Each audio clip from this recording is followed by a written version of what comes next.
اگر این سوخت رو نتوانیم در داخل کشور تولید کنیم পশ্চিমাদের ক্রমাগত বৈরিতার মাঝে রাশিয়ার বন্ধু দেশের তালিকা এই মুহূর্তে খুব ছোট। এই ছোট তালিকা আরও ছোট করে শূন্য করার মিশনে নেমেছে মার্কিন প্রেসিডেন্ট ডোনাল্ড ট্রাম্প।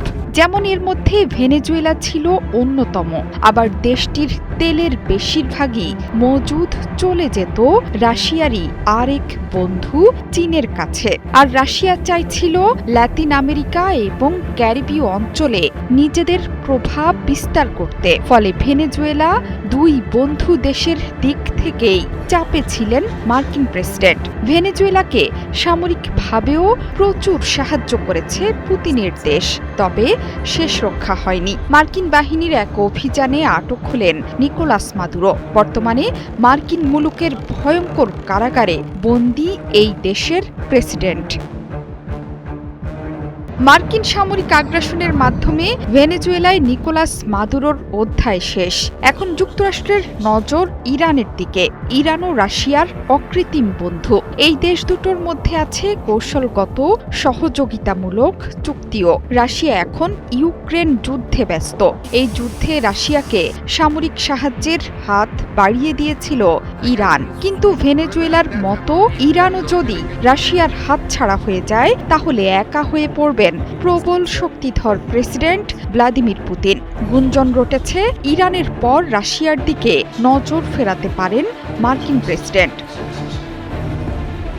এই ধারণা থেকেই এবার ইরানের হয়ে পশ্চিমাদের বিরুদ্ধে মরণ কামড় দেবেন রুশ প্রেসিডেন্ট ভ্লাদিমির পুতিন। রাশিয়ার একের পর এক সামরিক সাহায্য উড়ে যাচ্ছে ইরানের মাটিতে। সম্প্রতি ইরানে এসেছে রুশ Mi-28 night Hunter attack helicopter. সেই ছবি প্রকাশ্যে আসার পরই নড়ে চড়ে বসেছে পুরো পশ্চিমা বিশ্ব। শুধু তাই নয়, রুশ সুখোই 35 যুদ্ধবিমান এবং Yak-130 হেলিকপ্টার পাঠানোর গুঞ্জন উঠেছে। এত কিছুর মানে হলো রাশিয়া এখন প্রকাশ্যেই ইরানকে বাঁচাতে ছুটে এসেছে। এতে শুধু কেবল ইরানের অস্তিত্বই রক্ষা হবে না, বন্ধু হারাবে না রাশিয়াও। ইরানের কিছু হলে রাশিয়ার ওপর বড় আঘাত আসবে বলে মনে করছেন সমালোচকরা। রাশিয়া ইউক্রেন যুদ্ধ বন্ধে পুতিন চুক্তিতে সম্মত না হওয়ায় সেটি কেবল আলোচনার টেবিলেই থমকে আছে। ইউক্রেনে গিয়ে দখল করা জমি ছাড়তে নারাজ রাশিয়া। পশ্চিমাদের ইন্ধনে কিয়েভ যুদ্ধ বিস্তৃত করতে চাইছে। এই লড়াইয়ে রাশিয়ার ক্ষয়ক্ষতির পরিমাণ ব্যাপক।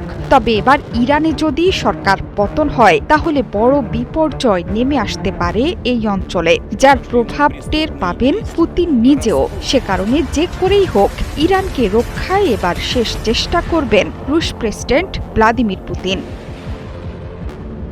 জোহরা চৌধুরী সেতু, ৭১।